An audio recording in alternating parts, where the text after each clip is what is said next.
ओम श्री गणेशाय नमः। श्री सरस्वत्यै नमः। श्री वेदव्यासाय नमः। नारायणं नमस्कृत्य नरं चैव नरोत्तमं देवीं सरस्वतीं व्यासं ततो जयमुदीरयेत्। एकादशाधिक द्विशततमोऽध्यायः। संसार चक्र और जीवात्मा की स्थिति का वर्णन। गुरुरुवाच। गुरुजी कहते हैं, वत्स, जरायुज, अंडज, स्वेदज और उद्भिज, ये 4 प्रकार के जो स्थावर और जंगम प्राणी हैं, वे सब अव्यक्त से उत्पन्न हुए बताए गए हैं और अव्यक्त में ही उन सब का लय होता है। जिसका कोई लक्षण व्यक्त न हो उसे अव्यक्त समझना चाहिए। मन अव्यक्त प्रकृति के समान ही त्रिगुणात्मक है। जैसे पीपल के छोटे से बीज में एक विशाल वृक्ष अव्यक्त रूप से समाया हुआ है, जो बीज के उगने पर वृक्ष रूप में परिणत हो प्रत्यक्ष दिखाई देता है। उसी प्रकार अव्यक्त से व्यक्त जगत की उत्पत्ति होती है। जिस प्रकार लोहा अचेतन होने पर भी चुंबक की ओर खिंच जाता है, वैसे ही शरीर के उत्पन्न होने पर प्राणी के स्वाभाविक संस्कार तथा अविद्या, काम, कर्म आदि दूसरे गुण उसकी ओर खिंच आते हैं। इसी प्रकार उस अव्यक्त से उत्पन्न हुए उपर्युक्त कारण स्वरूप भाव अचेतन होने पर भी चेतन कर्ता के संबंध से चेतन से होकर जानना आदि क्रिया के हेतु बन जाते हैं। पहले पृथ्वी, आकाश, स्वर्ग, भूतगण, ऋषिगण तथा देवता और असुरगण, इनमें से कोई नहीं था। चेतन के सिवा दूसरी किसी वस्तु की सत्ता ही नहीं थी। जड़ चेतन का संयोग भी नहीं था। आत्मा सबके पहले विद्यमान था। वह नित्य, सर्वगत, मन का भी हेतु और लक्षण रहित है। यह कारण स्वरूप समस्त जगत अज्ञान का कार्य बताया गया है। इन कारणों से युक्त होकर जीव कर्मों का संग्रह करता है। कर्मों से वासना और वासनाओं से पुनः कर्म होते हैं। इस प्रकार यह अनादि अनंत महान संसार चक्र चलता रहता है। यह जन्म मरण का प्रवाह रूप संसार चक्र के समान घूम रहा है। अव्यक्त उसकी नाभि है। व्यक्त देह और इंद्रिय आदि उसके अरे हैं। सुख, दुख, इच्छा आदि विकार उसकी नेमी है। आसक्ति धुरा है। यह चक्र निश्चित रूप से घूमता रहता है। क्षेत्रज्ञ यानी कि जीवात्मा इस चक्र पर चालक बनकर बैठा हुआ है। जैसे तेली लोग तेल से युक्त होने के कारण तिलों को कोल्हू में पेरते हैं, उसी प्रकार यह सारा जगत आसक्ति ग्रस्त होने के कारण अज्ञान जनित भोगों द्वारा दबा दबा कर इस संसार चक्र में पेरा जा रहा है। जीव अहंकार के अधीन होकर तृष्णा के कारण कर्म करता है और वह कर्म आगामी कार्य कारण संयोग में हेतु बन जाता है। न तो कारण कार्य में प्रवेश करता है और न कार्य कारण में। कार्य करते समय काल ही उनकी सिद्धि और असिद्धि में हेतु होता है। हेतु सहित 8 प्रकृतियां और 16 विकार ये पुरुष से अधिष्ठित हो सदा एक दूसरे से मिलते और सृष्टि का विस्तार करते हैं। राजस और तामस भावों से युक्त हेतु बल से प्रेरित सूक्ष्म शरीर क्षेत्रज्ञ जीवात्मा के साथ साथ ठीक उसी तरह दूसरे स्थूल शरीर में चला जाता है। जैसे वायु द्वारा उड़ाई हुई धूल उसी के साथ साथ एक स्थान से दूसरे स्थान को जाती है। जैसे धूल के उड़ने से वायु न तो धूल से लिप्त होती है और न अलिप्त ही रहती है, उसी प्रकार न तो उन राजस, तामस आदि भावों से जीवात्मा लिप्त होता है और न अलिप्त ही रहता है। अतः विवेकी पुरुष को क्षेत्र और क्षेत्रज्ञ का यह अंतर जान लेना चाहिए। इन दोनों के तादात्म्य का सा अभ्यास हो जाने से जीव ऐसा हो गया है कि उसे अपने शुद्ध स्वरूप का पता ही नहीं लगता। भीष्म जी कहते हैं, इस प्रकार उन महर्षि भगवान गुरुदेव ने शिष्य के उत्पन्न हुए इस संदेह को काट डाला। अतः विद्वान पुरुष ऐसे उपायों पर दृष्टि रखे जो क्रिया द्वारा उद्देश्य की सिद्धि में सहायक हों। जैसे आग में भुने हुए बीज नहीं उगते, उसी प्रकार ज्ञान रूपी अग्नि से अविद्यादि सब क्लेशों के दग्ध हो जाने पर जीवात्मा को फिर इस संसार में जन्म नहीं लेना पड़ता। इस प्रकार श्री महाभारत शांति पर्व के अंतर्गत मोक्ष धर्म पर्व में श्री कृष्ण संबंधी अध्यात्म का कथन विषयक 211वां अध्याय पूरा हुआ।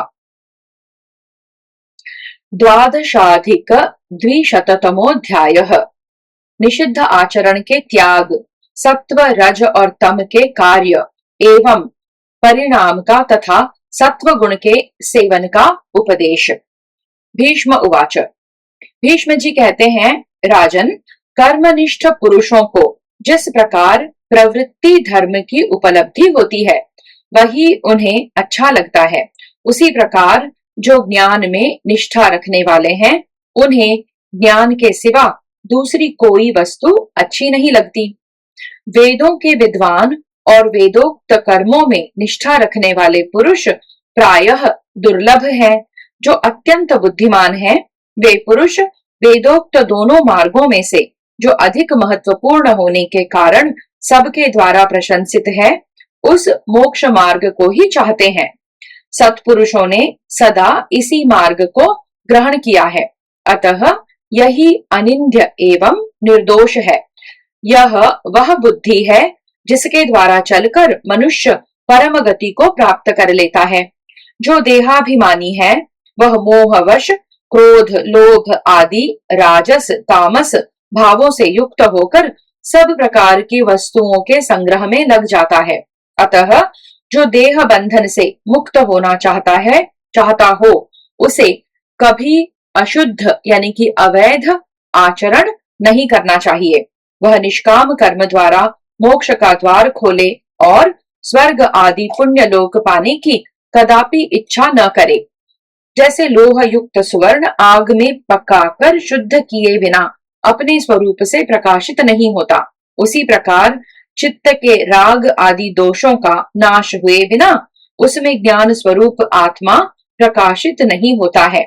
जो लोभवश काम क्रोध का अनुसरण करते हुए धर्म मार्ग का उल्लंघन करके अधर्म का आचरण करने लगता है, वह सगे संबंधियों सहित नष्ट हो जाता है। अपने कल्याण की इच्छा रखने वाले पुरुष को कभी राग के वश में होकर शब्द आदि विषयों का सेवन नहीं करना चाहिए, क्योंकि वैसा करने पर हर्ष, क्रोध और विषाद इन सात्विक, राजस और तामस भावों की एक दूसरे से उत्पत्ति होती है। यह शरीर 5 भूतों का विकार है और सत्व, रज एवं तम 3 गुणों से युक्त है। इसमें रहकर यह निर्विकार आत्मा क्या कहकर किसी की निंदा और किसी की स्तुति करे। अज्ञानी पुरुष स्पर्श, रूप और रस आदि विषयों में आसक्त होते हैं। वे विशिष्ट ज्ञान से रहित होने के कारण यह नहीं जानते हैं कि यह शरीर पृथ्वी का विकार है। जैसे मिट्टी का घर मिट्टी से ही लीपा जाता है तो सुरक्षित रहता है, उसी प्रकार यह पार्थिव शरीर पृथ्वी के ही विकारभूत अन्न और जल के सेवन से ही नष्ट नहीं होता है। मधु, तेल, दूध, घी, मांस, लवण, गुड़, धान्य, फल मूल और जल ये सभी पृथ्वी के ही विकार हैं। जैसे वन में रहने वाला सन्यासी स्वादिष्ट अन्न, मिठाई आदि के लिए उत्सुक नहीं होता, वह शरीर निर्वाह के लिए स्वाधीन, रूखा सूखा ग्रामीण आहार भी ग्रहण कर लेता है। उसी प्रकार संसार रूपी वन में रहने वाला गृहस्थ परिश्रम में संलग्न हो जीवन निर्वाह मात्र के लिए शुद्ध सात्विक आहार ग्रहण करे। ठीक उसी तरह जैसे रोगी जीवन रक्षा के लिए औषध सेवन करता है। उदार चित्त पुरुष सत्य, शौच, सरलता, त्याग, तेज, पराक्रम, क्षमा, धैर्य, बुद्धि, मन और तप के प्रभाव से समस्त विषयात्मक भावों पर आलोचनात्मक दृष्टि रखते हुए शांति की इच्छा से अपनी इंद्रियों को संयम में रखे। अजितेंद्रिय जीव अज्ञानवश सत्व, रज और तम से मोहित हो निरंतर चक्र की तरह घूमते रहते हैं। अतः विवेकी पुरुष को चाहिए कि वह अज्ञान जनित दोषों की भली भांति परीक्षा करे तथा उस अज्ञान से उत्पन्न हुए दुख और अहंकार को त्याग दे। पंच महाभूत, इंद्रियां, शब्द आदि गुण, सत्व, रज, तम तथा लोकपालों सहित तीनों लोक, यह सब कुछ अहंकार में ही प्रतिष्ठित है। जैसे इस जगत में नियत काल यथा समय ऋतु संबंधी गुणों को प्रकट कर दिखाता है, उसी प्रकार समस्त प्राणियों में अहंकार को ही उनके कर्मों का प्रवर्तक जानना चाहिए। अहंकार सात्विक, राजस और तामस तीन प्रकार का होता है। तमोगुण मोह में डालने वाला तथा अंधकार के समान काला है, उसे अज्ञान से उत्पन्न हुआ समझना चाहिए। प्रीति उत्पन्न करने वाले भाव सात्विक हैं और दुख देने वाले राजस। इस प्रकार इन समस्त त्रिविध गुणों का स्वरूप जानना चाहिए। अब मैं तुम्हें सत्वगुण, रजोगुण और तमोगुण के कार्य बताता हूँ, सुनो। प्रसन्नता, हर्ष जनित प्रीति, संदेह का अभाव, धैर्य और स्मृति, इन सबको सत्व गुणों के कार्य समझो। काम, क्रोध, प्रमाद, लोभ, मोह, भय, क्लांति, विषाद, शोक, अप्रसन्नता, मान, दर्प और अनार्यता, इन्हें रजोगुण और तमोगुण के कार्य समझना चाहिए। इनके तथा ऐसे ही दूसरे दोषों के बड़े छोटे का विचार करके फिर इस बात की परीक्षा करें कि इनमें से एक एक दोष मुझ में है या नहीं, यदि है तो कितनी मात्रा में है। इस तरह विचार करते हुए सभी दोषों से छूटने का प्रयत्न करें। युधिष्ठिर उवाच, युधिष्ठिर ने पूछा, पितामह, पूर्व काल के मुमुक्षुओं ने किन किन दोषों का मन के द्वारा त्याग किया है और किन्हें बुद्धि के द्वारा शिथिल किया है? कौन दोष बारंबार आते हैं और कौन मोहवश फल देने में असमर्थ से प्रतीत होते हैं? विद्वान पुरुष अपनी बुद्धि तथा युक्तियों द्वारा किन दोषों के बलाबल का विचार करे? तात पितामह, यह मेरा संशय है, आप मुझसे इसका विवेचन कीजिए। भीष्म उवाच, भीष्म जी ने कहा, राजन, इन दोषों का मूल कारण है अज्ञान। अतः मूल सहित इन दोषों का नाश हो जाने पर मनुष्य का अंतःकरण विशुद्ध होता है और वह संसार बंधन से मुक्त हो जाता है। जैसे लोहे की बनी हुई छेनी की धार लोहमयी सांकल को काट कर स्वयं भी नष्ट हो जाती है, उसी प्रकार शुद्ध हुई बुद्धि तमोगुण जनित सहज दोषों को नष्ट करके उनके साथ ही स्वयं भी शांत हो जाती है। यद्यपि रजोगुण, तमोगुण तथा काम, मोह आदि दोषों से रहित शुद्ध सत्वगुण, ये तीनों ही देहधारियों की देह की उत्पत्ति के मूल कारण हैं। तथापि जिसने अपने मन को वश में कर लिया है, उस पुरुष के लिए सत्व गुण ही समता का साधन है। अतः जितात्मा पुरुष को रजोगुण और तमोगुण का त्याग ही करना चाहिए। इन दोनों से छूट जाने पर बुद्धि निर्मल हो जाती है। अथवा बुद्धि को वश में करने के लिए शास्त्र विहित मंत्र युक्त यज्ञादि कर्म को कुछ लोग दोष युक्त बताते हैं, परंतु वह मंत्र युक्त यज्ञादि धर्म भी निष्काम भाव से किए जाने पर वैराग्य का हेतु है तथा शुद्ध धर्म, शम, दम आदि के निरंतर पालन में तथा शुद्ध धर्म, शम, दम आदि के निरंतर पालन में भी वही निमित्त बनता है। मनुष्य रजोगुण के अधीन होने पर उसके द्वारा भांति भांति के अधर्म युक्त एवं अर्थ युक्त कर्म करने लगता है तथा वह संपूर्ण भोगों का अत्यंत आसक्ति पूर्वक सेवन करता है। तमोगुण द्वारा मनुष्य लोभ और क्रोध जनित कर्मों का सेवन करता है। हिंसात्मक कर्मों में उसकी विशेष आसक्ति हो जाती है तथा वह हर समय निद्रा तंद्रा से घिरा रहता है। सत्व गुण में स्थित हुआ पुरुष शुद्ध सात्विक भावों को ही देखता और उन्हीं का आश्रय लेता है। वह अत्यंत निर्मल और कांतिमान होता है। उसमें श्रद्धा और विद्या की प्रधानता होती है। इस प्रकार श्री महाभारत शांति पर्व के अंतर्गत मोक्ष धर्म पर्व में श्री कृष्ण संबंधी अध्यात्म कथन विषयक 212वां अध्याय पूरा हुआ। त्रयोदशाधिक द्विशततमोऽध्यायः। जीवोत्पत्ति का वर्णन करते हुए दोषों और बंधनों से मुक्त होने के लिए विषयासक्ति के त्याग का उपदेश। भीष्म उवाच। भीष्म जी कहते हैं, भरत श्रेष्ठ, रजोगुण और तमोगुण से मोह की उत्पत्ति होती है तथा उससे क्रोध, लोभ, भय एवं दर्प उत्पन्न होते हैं। इन सब का नाश करने से ही मनुष्य शुद्ध होता है। ऐसे शुद्धात्मा पुरुष ही उस अक्षय अविनाशी परम देव अव्यक्त स्वरूप देव प्रवर परमात्मा विष्णु का तत्व जान पाते हैं। उसी ईश्वर की माया से आवृत हो जाने पर मनुष्यों के ज्ञान और विवेक का नाश हो जाता है तथा वे बुद्धि के व्यामोह से क्रोध के वशीभूत हो जाते हैं। क्रोध से काम उत्पन्न होता है और फिर काम से मनुष्य लोभ, मोह, मान, दर्प एवं अहंकार को प्राप्त होते हैं। तत्पश्चात अहंकार से प्रेरित होकर ही उनकी सारी क्रियाएं होने लगती हैं। ऐसी क्रियाओं द्वारा मनुष्य आसक्ति से युक्त हो जाता है। आसक्ति से शोक होता है।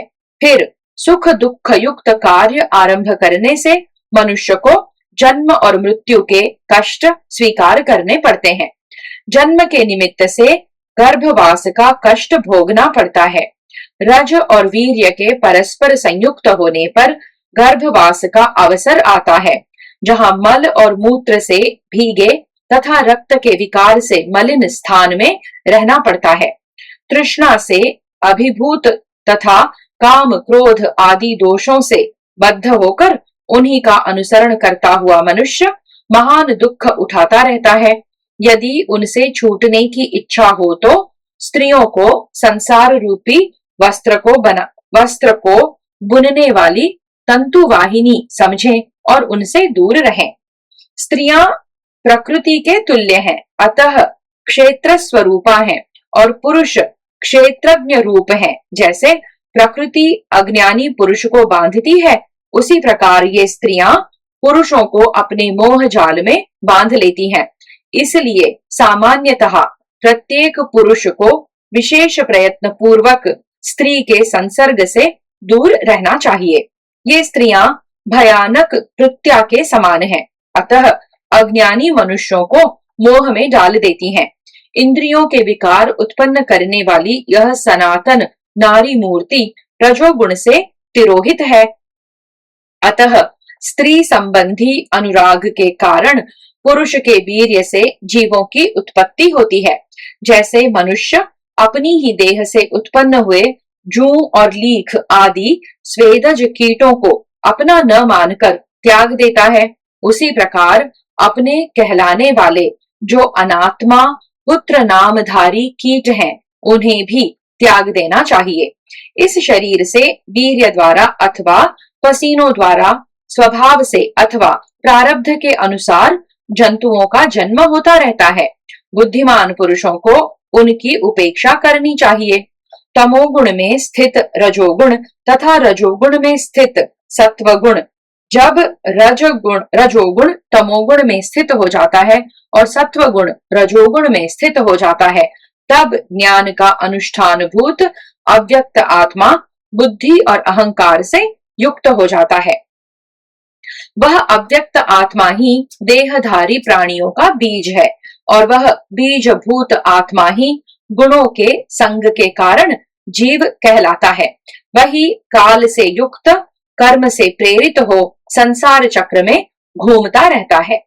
जैसे स्वप्नावस्था में यह जीव मन के द्वारा ही दूसरा शरीर धारण करके क्रीड़ा करता है, उसी प्रकार वह कर्म गर्भित गुणों द्वारा गर्भ में उपलब्ध होता है। बीजभूत कर्म से जिस जिस इंद्रिय को उत्पत्ति के लिए प्रेरणा प्राप्त होती है, राग युक्त चित्त एवं अहंकार से वही वही इंद्रिय प्रकट हो जाती है। शब्द के प्रति राग होने से उस भावितात्मा पुरुष की श्रवण इंद्रिय प्रकट होती है। रूप के प्रति राग होने से नेत्र और गंध ग्रहण करने की इच्छा होने से नासिका का प्राकट्य होता है। स्पर्श के प्रति राग होने से त्वगिंद्रिय और वायु का प्राकट्य होता है। वायु प्राण और अपान का आश्रय है, वही उदान व्यान तथा समान है। इस प्रकार वह 5 रूपों में प्रकट हो शरीर यात्रा का निर्वाह करती है। मनुष्य जन्म काल में पूर्णतः उत्पन्न हुए कर्म जनित अंगों और संपूर्ण शरीर से युक्त होकर जन्म ग्रहण करता है। वह मनुष्य आदि मध्य और अंत में भी शारीरिक और मानसिक दुखों से पीड़ित रहता है। शरीर के ग्रहण मात्र से दुख की प्राप्ति निश्चित समझनी चाहिए। शरीर में अभिमान करने से उस दुख की वृद्धि होती है। अभिमान के त्याग से उन दुखों का अंत होता है। जो दुखों के अंत होने की इस कला को जानता है वह मुक्त हो जाता है। इंद्रियों की उत्पत्ति और लय ये दोनों कार्य रजोगुण में ही होते हैं। विद्वान पुरुष शास्त्र दृष्टि से इन बातों की भली भांति परीक्षा करके यथोचित आचरण करे। जिसमें तृष्णा का अभाव है उस पुरुष को ये ज्ञानेंद्रियां विषयों की प्राप्ति नहीं कराती। इंद्रियों के विषयासक्ति से रहित हो जाने पर देही पुनः शरीर को धारण नहीं करता। इस प्रकार श्री महाभारत शांति पर्व के अंतर्गत मोक्ष धर्म पर्व में श्री कृष्ण संबंधी अध्यात्म का कथन विषयक 213वां अध्याय पूरा हुआ। 14,200 ब्रह्मचर्य तथा वैराग्य से मुक्ति। भीष्म उवाच। भीष्म जी कहते हैं, राजन, अब मैं तुम्हें शास्त्र दृष्टि से मोक्ष का यथावत उपाय बताता हूँ। शास्त्र विहित कर्मों का निष्काम भाव से आचरण करता हुआ मनुष्य तत्व ज्ञान से परम गति को प्राप्त कर लेता है। समस्त प्राणियों में मनुष्य श्रेष्ठ कहलाता है। मनुष्य में द्विजों को और द्विजों में भी मंत्र दृष्टा वेदज्ञ ब्राह्मणों को श्रेष्ठ बताया गया है। वेद शास्त्रों के यथार्थ ज्ञाता ब्राह्मण समस्त भूतों के आत्मा, सर्वज्ञ और सर्वदर्शी होते हैं। उन्हें परमार्थ तत्व का पूर्ण निश्चय होता है। जैसे नेत्रहीन पुरुष मार्ग में अकेला होने पर तरह तरह के दुख पाता है, उसी प्रकार संसार में ज्ञानहीन मनुष्य को भी अनेक प्रकार के कष्ट भोगने पड़ते हैं। इसलिए ज्ञानी पुरुष ही सबसे श्रेष्ठ है। धर्म की इच्छा रखने वाले मनुष्य शास्त्र के अनुसार उन यज्ञादि सकाम धर्मों का अनुष्ठान करते हैं, किंतु आगे बताए जाने वाले गुणों के बिना इन्हें सबके लिए समान रूप से अभीष्ट मोक्ष नामक पुरुषार्थ की प्राप्ति नहीं होती। वाणी, शरीर और मन की पवित्रता, क्षमा, सत्य, धैर्य और स्मृति, इन गुणों को प्रायः सभी धर्मों के धर्मज्ञ पुरुष कल्याणकारी बताते हैं। यह जो ब्रह्मचर्य नामक गुण है, इसे तो शास्त्रों में ब्रह्म का स्वरूप ही बताया है। यह सब धर्मों से श्रेष्ठ है। ब्रह्मचर्य के पालन से मनुष्य परम पद को प्राप्त कर लेता है। वह परम पद 5 प्राण, मन, बुद्धि और 10 इंद्रियों के संघात रूप शरीर के संयोग से शून्य है। शब्द और स्पर्श से रहित है, जो कान से सुनता नहीं, आंख से देखता नहीं और वाणी द्वारा कुछ बोलता नहीं है, तथा जो मन से भी रहित है, वह परम पद या ब्रह्म है। मनुष्य बुद्धि के द्वारा उसका निश्चय करे और उसकी प्राप्ति के लिए निष्कलंक ब्रह्मचर्य व्रत का पालन करे। जो मनुष्य इस व्रत का अच्छी तरह पालन करता है, वह ब्रह्मलोक प्राप्त कर लेता है। मध्यम श्रेणी के ब्रह्मचारी को देवताओं का लोक प्राप्त होता है और कनिष्ठ श्रेणी का विद्वान ब्रह्मचारी श्रेष्ठ ब्राह्मण के रूप में जन्म लेता है। ब्रह्मचर्य का पालन अत्यंत कठिन है। उसके लिए जो उपाय है वह मुझसे सुनो। ब्राह्मण को चाहिए कि जब रजोगुण की वृत्ति प्रकट होने और बढ़ने लगे तो उसे रोक दे। स्त्रियों की चर्चा न सुने, उन्हें नंगी अवस्था में न देखे, क्योंकि यदि किसी प्रकार नग्नावस्था में उन पर दृष्टि चली जाती है तो दुर्बल हृदय वाले पुरुषों के मन में रजोगुण राग या काम भाव का प्रवेश हो जाता है। ब्रह्मचारी के मन में यदि राग या काम विकार उत्पन्न हो जाए तो वह आत्मशुद्धि के लिए कृच्छ्र व्रत का आचरण करे। यदि वीर्य की वृद्धि होने से उसे काम वेदना अधिक सता रही हो तो वह नदी या सरोवर के जल में प्रवेश करके स्नान करे। यदि स्वप्नावस्था में वीर्यपात हो जाए तो जल में गोता लगाकर मन ही मन 3 बार अघमर्षण सूक्त का जप करे। कृच्छ्र व्रत और अघमर्षण, इनके लिए टिप्पणियां हैं। कृच्छ्र शब्द से प्राजापत्य कृच्छ्र का ग्रहण किया जाता है। प्राजापत्य कृच्छ्र का विधान इस प्रकार है। एक मंत्र दिया है जो मनुस्मृति का है, एक श्लोक दिया है। त्र्यहं प्रातस्त्र्यहं सायं त्र्यहमद्यादयाचितं त्र्यहं परं च नाश्नुयात् प्राजापत्यो यमुच्यते। मनुस्मृति 11:212। उसका अर्थ है 3 दिन केवल प्रातः काल, 3 दिन केवल सायंकाल तथा 3 दिन केवल अयाचित अन्न का भोजन करे, फिर 3 दिन तक उपवास रखे। इसे प्राजापत्य कृच्छ्र कहा जाता है। और अघमर्षण सूक्त निम्नलिखित है। ऋतञ्च सत्यञ्चाभिदातत्पशोऽध्यजायत ततो रात्र्यजायत ततः समुद्रो अर्णवः समुद्रादर्णवादधिसंवत्सरो अजायत अहोरात्राणि विदधद्विश्वस्य मिषतो वशी सूर्याचन्द्रमसौ धाता यथा पूर्वमकल्पयत् दिवं च पृथ्वीं चान्तरिक्षमथो स्वः।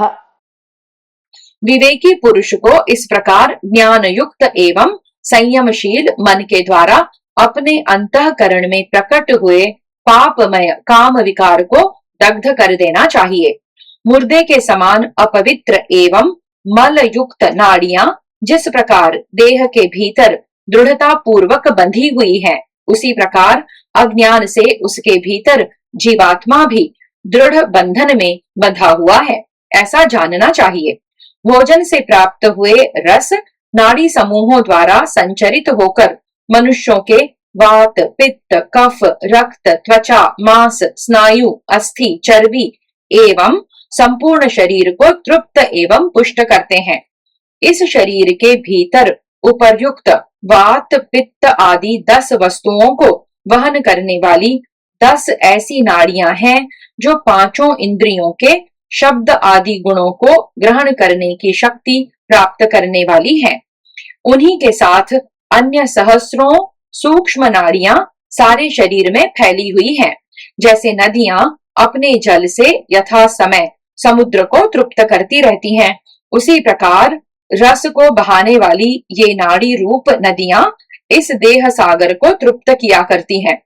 हृदय के मध्य भाग में एक मनोवहा नाम की नाड़ी है, जो पुरुषों के काम विषयक संकल्प के द्वारा सारे शरीर से वीर्य को खींचकर बाहर निकाल देती है। उस नाड़ी के पीछे चलने वाली और संपूर्ण शरीर में फैली हुई अन्य नाड़ियां तेजस गुण रूप ग्रहण की शक्ति को वहन करती हुई नेत्रों तक पहुंचती हैं। जिस प्रकार दूध में छिपे हुए घी को मथानी से मथ कर अलग किया जाता है, उसी प्रकार देहस्थ संकल्प और इंद्रियों से होने वाले स्त्रियों के दर्शन एवं स्पर्श आदि से मथित होकर पुरुष का वीर्य बाहर निकल जाता है। जैसे स्वप्न में संसर्ग न होने पर भी मन के संकल्प से उत्पन्न हुआ स्त्री विषयक राग उपस्थित हो जाता है, उसी प्रकार मनोवहा नाड़ी पुरुष के शरीर से संकल्प जनित वीर्य का निस्सारण कर देती है। भगवान महर्षि अत्रि वीर्य की उत्पत्ति और गति को जानते हैं तथा ऐसा कहते हैं कि मनोवहा नाड़ी, संकल्प और अन्न ये तीन ही वीर्य के कारण हैं। मनोवहा नाड़ी, संकल्प और अन्न ये तीन ही वीर्य के कारण हैं। इस वीर्य का देवता इंद्र है, इसलिए इसे इंद्रिय कहते हैं। जो यह जानते हैं कि वीर्य की गति ही संपूर्ण प्राणियों में वर्ण संकरता उत्पन्न करने वाली है, वे विरक्त हो अपने सारे दोषों को भस्म कर डालते हैं। इसलिए वे पुनः देह के बंधन में नहीं पड़ते।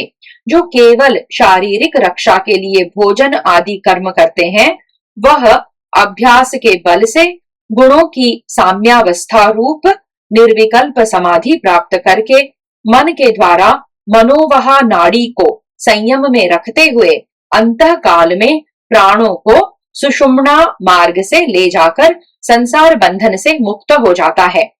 उन महात्माओं के मन में तत्व ज्ञान का उदय हो जाता है, क्योंकि प्रणवोपासना से परिशुद्ध हुआ उनका मन नित्य प्रकाशमय और निर्मल हो जाता है।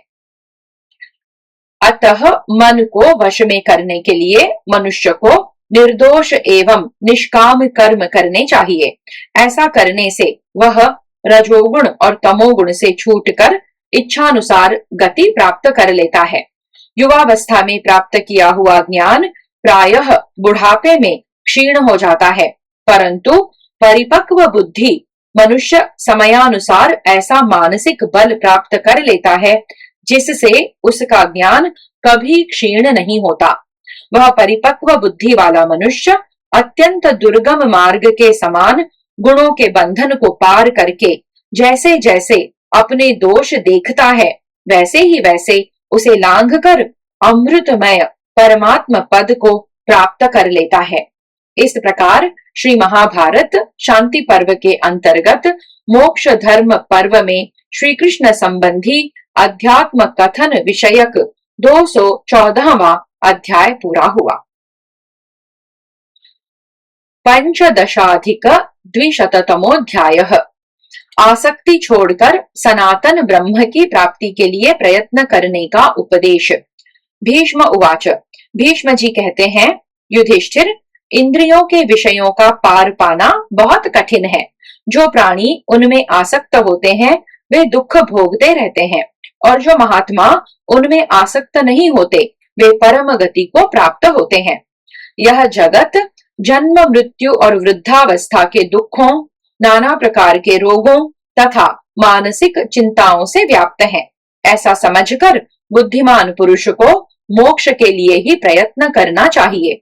वह मन, वाणी और शरीर से पवित्र रहकर अहंकार शून्य, शांत चित्त, ज्ञानवान एवं निस्पृह होकर भिक्षावृत्ति से निर्वाह करता हुआ सुख पूर्वक विचरे, अथवा प्राणियों पर दया करते रहने से भी मोहवश उनके प्रति मन में आसक्ति हो जाती है।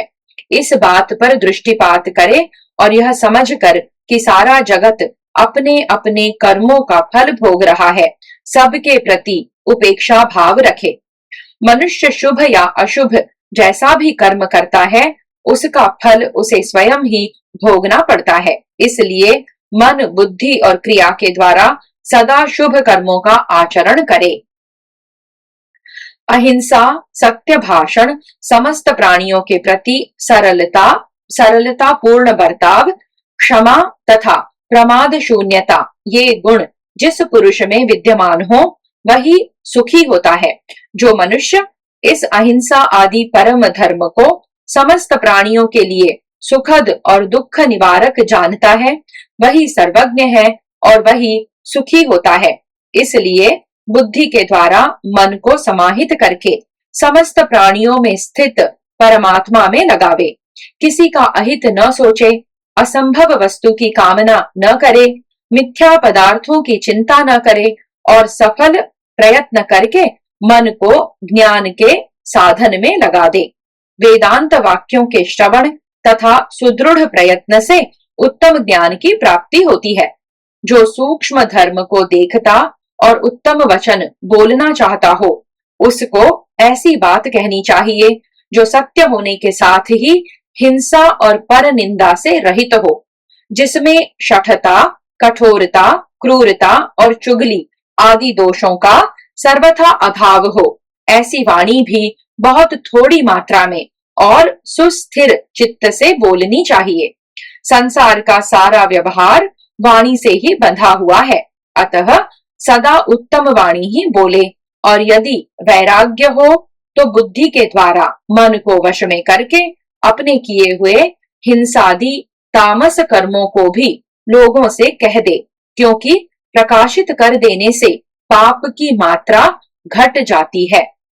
रजोगुण से प्रभावित हुई इंद्रियों की प्रेरणा से मनुष्य विषय भोग रूप कर्मों में प्रवृत्त होता है और इस लोक में दुख भोग कर अंत में नरकगामी होता है। अतः मन, वाणी और शरीर द्वारा ऐसा कार्य करे जिससे अपने को धैर्य प्राप्त हो। जैसे चोर या लुटेरे किसी की भेड़ को मारकर उसे कंधे पर उठाए हुए जब तक भागते हैं, तब तक उन्हें सारी दिशाओं में पकड़े जाने का भय बना रहता है, और जब मार्ग को प्रतिकूल समझकर उस भेड़ के बोझ को अपने कंधे से उतार फेंकते हैं, तब अपनी अभीष्ट दिशा को सुखपूर्वक चले जाते हैं। उसी प्रकार अज्ञानी मनुष्य जब तक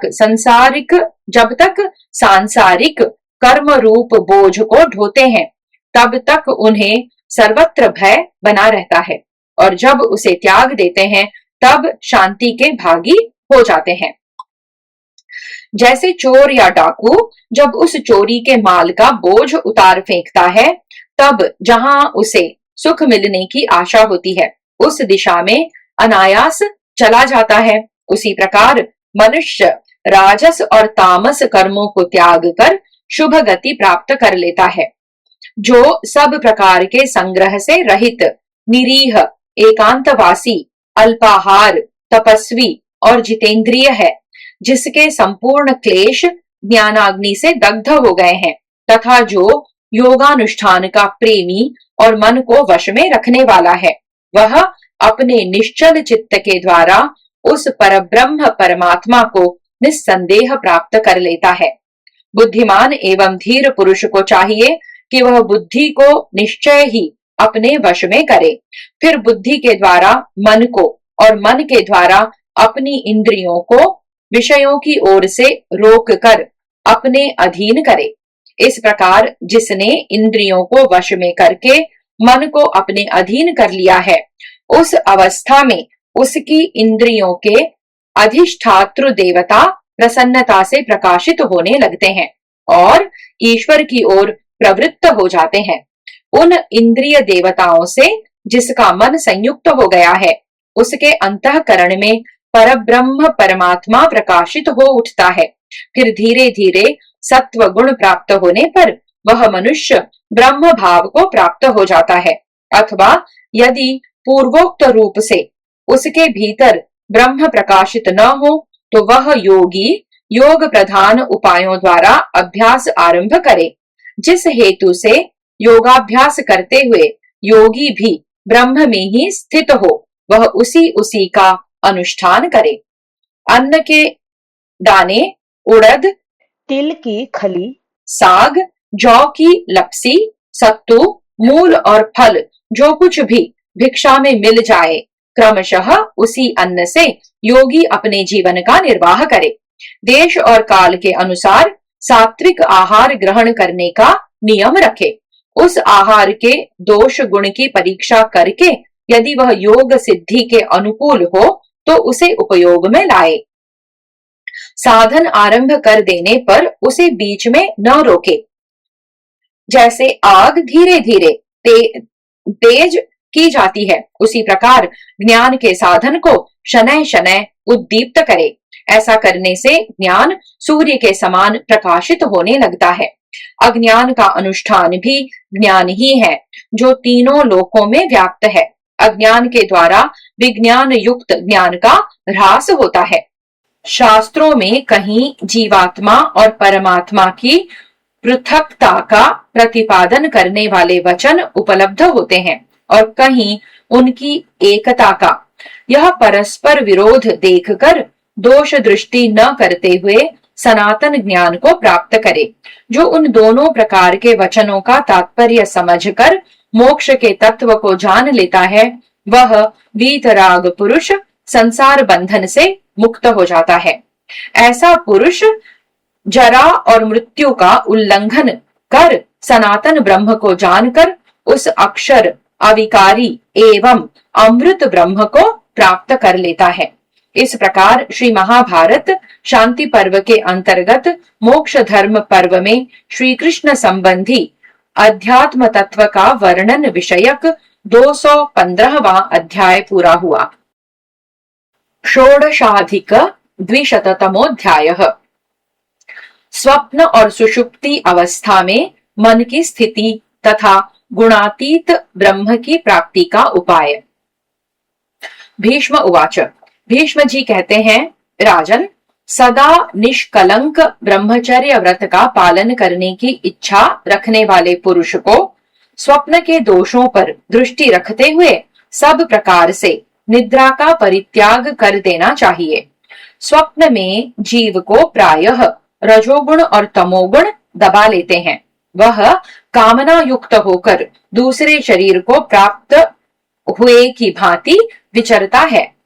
मनुष्य में पहले तो ज्ञान का अभ्यास करने से जागने की आदत होती है, तत्पश्चात विचार करने के लिए जागना अनिवार्य हो जाता है तथा जो तत्व ज्ञान प्राप्त कर लेता है वह तो ब्रह्म में निरंतर जागता ही रहता है। यहाँ पूर्व पक्ष यह प्रश्न उठाता है कि स्वप्न में जो यह देहादि पदार्थ दिखाई देता है क्या है, सत्य है या असत्य?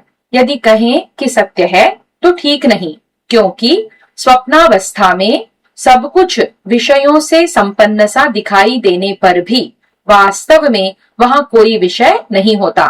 सारी इंद्रियां उस समय मन में विलीन हो जाती हैं। उन्हीं इंद्रियों से देहाभिमानी जीव देहधारी जैसा बर्ताव करता है। और यदि कहें कि स्वप्न के पदार्थ असत्य हैं, तो यह भी ठीक नहीं, क्योंकि जो सर्वथा असत है, जैसे आकाश का पुष्प, उसकी प्रतीति ही नहीं होती। अब यहाँ सिद्धांत का प्रतिपादन किया जाता है। यह स्वप्न जगत जैसा है उसे ठीक ठीक योगेश्वर श्रीहरि ही जानते हैं, पर जैसा श्रीहरि जानते हैं वैसा ही महर्षि भी उसका वर्णन करते हैं। उनका वह वर्णन युक्ति संगत भी है। विद्वान महर्षियों का कहना है कि जागृत अवस्था में निरंतर शब्द आदि विषयों को ग्रहण करते करते श्रोत्र आदि इंद्रियां जब थक जाती हैं, तब सभी प्राणियों के अनुभव में आने वाला स्वप्न दिखाई देने लगता है। उस समय इंद्रियों के लय होने पर भी मन का लय नहीं होता है, इसलिए वह समस्त विषयों का जो मन से अनुभव करता है वही स्वप्न कहलाता है। इस विषय में प्रसिद्ध दृष्टांत बताया जाता है। जैसे जागृत अवस्था में विभिन्न क्रियाओं में आसक्त चित्त हुए मनुष्य के संकल्प मनोराज्य की ही विभूति है, उसी प्रकार स्वप्न के भाव भी मन से ही संबंध रखते हैं।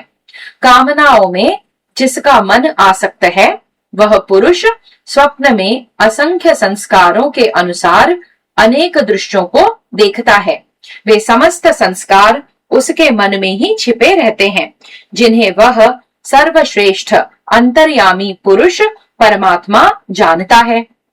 कर्मों के अनुसार सत्वादि गुणों में से यदि यह सत्व, रज या तम जो कोई भी गुण प्राप्त होता है, उससे मन पर जब जैसे संस्कार पड़ते हैं अथवा जब जिस कर्म से मन भावित होता है, उस समय सूक्ष्म भूत स्वप्न में वैसे ही आकार प्रकट कर देते हैं। उस स्वप्न का दर्शन होते ही सात्विक, राजस अथवा तामस गुण यथा योग्य सुख दुख रूप फल का अनुभव कराने के लिए उसके पास आ पहुंचते हैं। तदनंतर मनुष्य स्वप्न में अज्ञानवश वात, पित्त या कफ की प्रधानता से युक्त तथा काम, मोह आदि राजस, तामस भावों से व्याप्त नाना प्रकार के शरीरों का दर्शन करते हैं। तत्व ज्ञान हुए बिना उस स्वप्न दर्शन को लांघना अत्यंत कठिन बताया गया है। जागृत अवस्था में प्रसन्न इंद्रियों के द्वारा मनुष्य अपने मन में जो जो संकल्प करता है, स्वप्नावस्था आने पर भी उसका वह मन हर्ष पूर्वक उसी उसी संकल्प को पूर्ण होता देखा करता है। मन की सर्वत्र अबाध गति है। वह अपने अधिष्ठान भूत आत्मा के ही प्रभाव से संपूर्ण भूतों में व्याप्त है। अतः आत्मा को अवश्य जानना चाहिए, क्योंकि सभी देवता आत्मा में ही स्थित हैं। स्वप्न दर्शन का द्वारभूत जो स्थूल मानव देह है, वह सुषुप्ति अवस्था में मन में लीन हो जाता है। उसी देह का आश्रय ले मन अव्यक्त सदसत स्वरूप एवं साक्षीभूत आत्मा को प्राप्त होता है। वह आत्मा संपूर्ण भूतों के आत्मभूत है। ज्ञानी पुरुष उसे अध्यात्म गुण से युक्त मानते हैं। जो योगी मन के द्वारा संकल्प से ही ईश्वरीय गुण को पाना चाहता है, वह उस आत्म प्रसाद को प्राप्त कर लेता है, क्योंकि संपूर्ण देवता आत्मा में ही स्थित है। इस प्रकार तपस्या से युक्त हुआ मन अज्ञान अंधकार से ऊपर उठकर सूर्य के समान ज्ञानमय प्रकाश से प्रकाशित होने लगता है। जीवात्मा तीनों लोकों का कारणभूत ब्रह्म ही है। वह अज्ञान निवृत्ति के पश्चात महेश्वर यानी विशुद्ध परमात्मा रूप से प्रतिष्ठित होता है। देवताओं ने तप का आश्रय लिया है और असुरों ने तपस्या में विघ्न डालने वाले दंभ, दर्प आदि तम को अपनाया है। परंतु ब्रह्म तत्व देवताओं और असुरों से छिपा हुआ है। तत्वज्ञ पुरुष इसे ज्ञान स्वरूप बताते हैं। सत्वगुण, रजोगुण और तमोगुण, इन्हें देवताओं और असुरों का गुण माना गया है। इनमें सत्व तो देवताओं का गुण और शेष दोनों असुरों के गुण हैं। ब्रह्म इन सभी गुणों से अतीत, अक्षर, अमृत, स्वयं प्रकाश और ज्ञान स्वरूप है। जो शुद्ध अंतःकरण वाले महात्मा उसे जानते हैं, वे परम गति को प्राप्त हो जाते हैं। ज्ञानमयी दृष्टि रखने वाले महापुरुष ही ब्रह्म के विषय में युक्ति संगत बात कह सकते हैं, अथवा मन और इंद्रियों को विषयों की ओर से हटाकर एकाग्र चित्त हो चिंतन करने से भी ब्रह्म का साक्षात्कार हो सकता है। इस प्रकार श्री महाभारत शांति पर्व के अंतर्गत मोक्ष धर्म पर्व में श्री कृष्ण संबंधी अध्यात्म का कथन विषयक 216वां अध्याय पूरा हुआ। सप्तदशाधिक द्विशततमोऽध्यायः। सच्चिदानंद घन परमात्मा, दृश्य वर्ग प्रकृति और पुरुष जीवात्मा, इन चारों के ज्ञान से मुक्ति का कथन तथा परमात्म प्राप्ति के अन्य साधनों का भी वर्णन। भीष्म उवाच। भीष्म जी कहते हैं, राजन, जो मनुष्य सच्चिदानंद घन परमात्मा, दृश्य वर्ग तथा प्रकृति और पुरुष, इन चारों को नहीं जानता है, वह परब्रह्म परमात्मा को नहीं जानता है। परम ऋषि नारायण ने जिस व्यक्त और अव्यक्त तत्व का प्रतिपादन किया है, उसमें व्यक्त दृश्य वर्ग को मृत्यु के मुख में पड़ने वाला जाने और अव्यक्त को अमृत पद समझे तथा नारायण ऋषि ने जिस प्रवृत्ति रूप धर्म का प्रतिपादन किया है उसी पर चराचर प्राणियों सहित समस्त त्रिलोकी प्रतिष्ठित है। निवृत्ति रूप जो धर्म है वह अव्यक्त सनातन ब्रह्म स्वरूप है। प्रजापति ब्रह्मा जी ने प्रवृत्ति रूप धर्म का उपदेश दिया है, परंतु प्रवृत्ति रूप धर्म पुनरावृत्ति का कारण है। उसके आचरण से संसार में बारंबार जन्म लेना पड़ता है और निवृत्ति रूप धर्म परम गति की प्राप्ति कराने वाला है। जो सदा ज्ञान तत्व के चिंतन में संलग्न रहने वाला, शुभ और अशुभ को ज्ञान नेत्रों के द्वारा तत्व से देखने वाला तथा निवृत्ति परायण मुनि है, वही उस परम गति को प्राप्त होता है। इस प्रकार विचारशील पुरुष को चाहिए कि वह पहले अव्यक्त प्रकृति और पुरुष जीवात्मा इन दोनों का ज्ञान प्राप्त करे, फिर इन दोनों से श्रेष्ठ जो परम महान पुरुषोत्तम तत्व है उसका विशेष रूप से ज्ञान प्राप्त करे। अव्यक्त प्रकृति पर टिप्पणी है। इससे पूर्व पहले, दूसरे और तीसरे श्लोक में अव्यक्त शब्द परमात्मा का वाचक है और यहाँ अव्यक्त शब्द प्रकृति का वाचक है, ऐसा समझना चाहिए। ये प्रकृति और पुरुष जीवात्मा दोनों ही अनादि और अनंत हैं। टिप्पणी है, प्रकृति प्रवाह रूप से अनादि और अनंत है तथा पुरुष यानी जीवात्मा स्वरूप से दोनों ही अलिंग निराकार हैं तथा दोनों ही नित्य अविचल और महान से भी महान है। ये सब बातें इन दोनों में समान रूप से पाई जाती हैं, परंतु इनमें जो अंतर या वैलक्षण्य है वह दूसरा ही है जिसे बताया जाता है।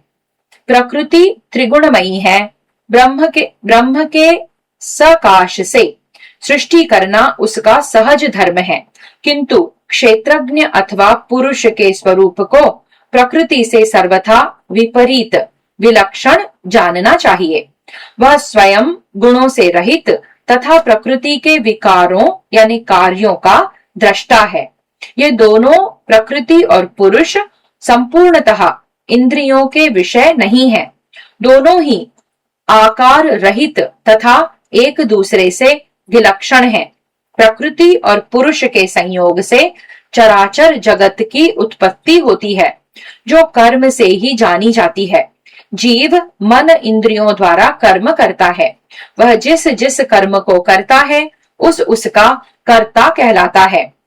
कौन, मैं, यह और वह इन शब्दों एवं संज्ञाओं द्वारा उसी का वर्णन किया जाता है। जैसे पगड़ी बांधने वाला पुरुष 3 वस्त्रों पगड़ी, ऊर्ध्व वस्त्र, अधो वस्त्र से परिवेष्टित होता है, उसी प्रकार यह देहाभिमानी जीव सत्व, रज और तम 3 गुणों से आवृत होता है।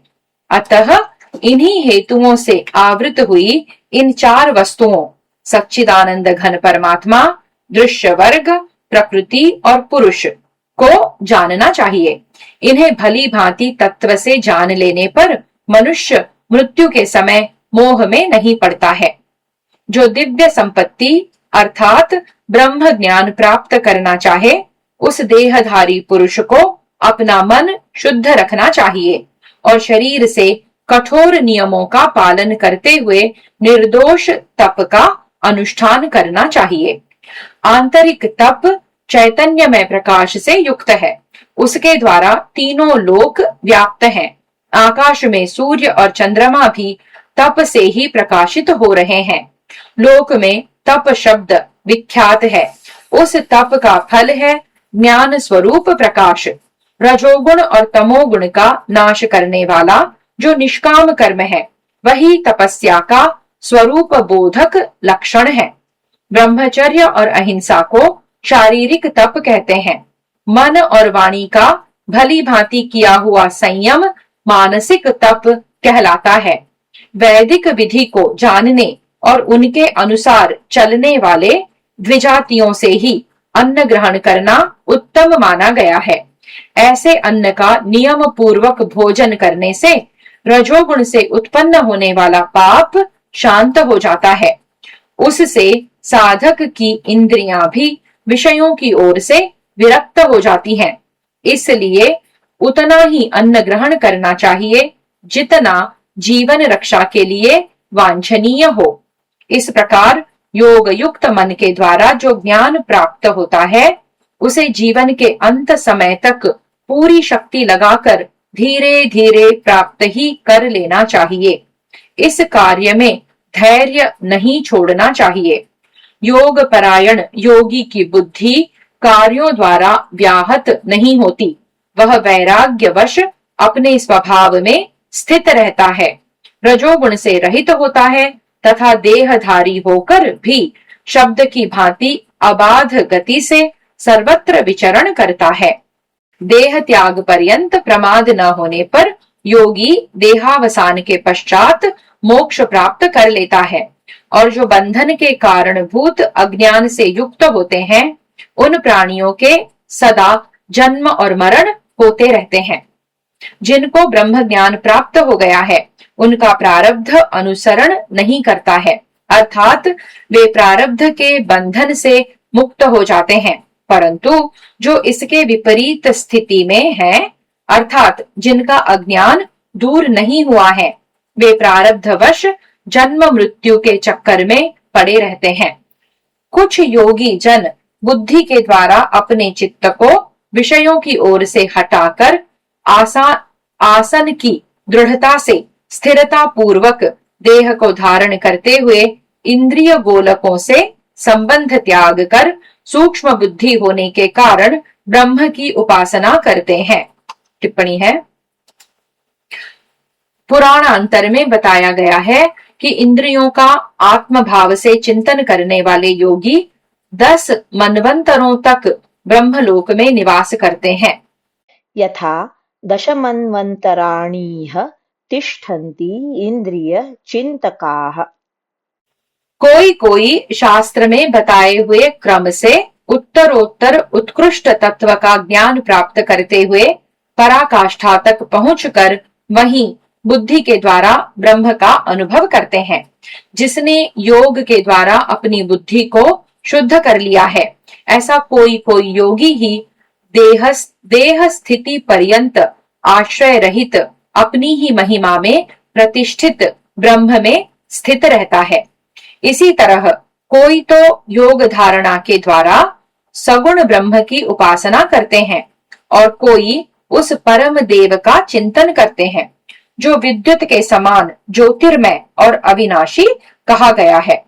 कुछ लोग तपस्या से अपने पापों को दग्ध करके अंतकाल में ब्रह्म की प्राप्ति करते हैं। इन सभी महात्माओं को उत्तम गति की प्राप्ति होती है। शास्त्रीय दृष्टि से उन महात्माओं की सूक्ष्म विशेषता को देखे। देह त्याग पर्यंत नित्य मुक्त अपरिग्रह आकाश से भी विलक्षण उस पर ब्रह्म का ज्ञान प्राप्त करे जिसमें योग धारणा द्वारा मन को स्थापित किया जाता है। जिनका मन ज्ञान के साधन में लगा हुआ है वे मृत्यु लोक के बंधन से छूट जाते हैं और रजोगुण से रहित एवं ब्रह्म स्वरूप हो परम गति को प्राप्त कर लेते हैं। वेद के ज्ञाता विद्वान पुरुषों ने इस प्रकार एकमात्र ब्रह्म की प्राप्ति कराने वाले साधन रूप धर्म का वर्णन किया है। अपने अपने ज्ञान के अनुसार उपासना करने वाले सभी साधक परम गति को प्राप्त होते हैं। जिन्हें राग आदि दोषों से रहित अस्थायी ज्ञान प्राप्त होता है वे भी उत्तम लोकों को प्राप्त होते हैं। तदनंतर साधन बल से पूर्ण ज्ञान प्राप्त करके वे मोक्ष प्राप्त कर लेते हैं। जो संपूर्ण ऐश्वर्यों से युक्त अजन्मा दिव्य एवं अव्यक्त नाम वाले भगवान विष्णु की भक्ति भाव से शरण लेते हैं वे ज्ञानानंद से तृप्त विशुद्ध और कामना रहित हो जाते हैं। वे अपने अंतःकरण में श्री हरि को स्थित जानकर अव्यय स्वरूप हो जाते हैं। उन्हें फिर इस संसार में नहीं आना पड़ता। वे उस अविनाशी और अविकारी परम पद को पाकर परमानंद में निमग्न हो जाते हैं। इतना ही यह विज्ञान है। यह जगत है भी और नहीं भी है, अर्थात व्यावहारिक अवस्था में यह जगत है और पारमार्थिक अवस्था में नहीं है। संपूर्ण जगत तृष्णा में बंधकर चक्र के समान घूम रहा है। जैसे कमल की नाल में रहने वाला तंतु उसके सभी अंशों में फैला रहता है, उसी प्रकार अनादि एवं अनंत तृष्णा तंतु सदा देहधारी के चित्त में स्थित रहता है।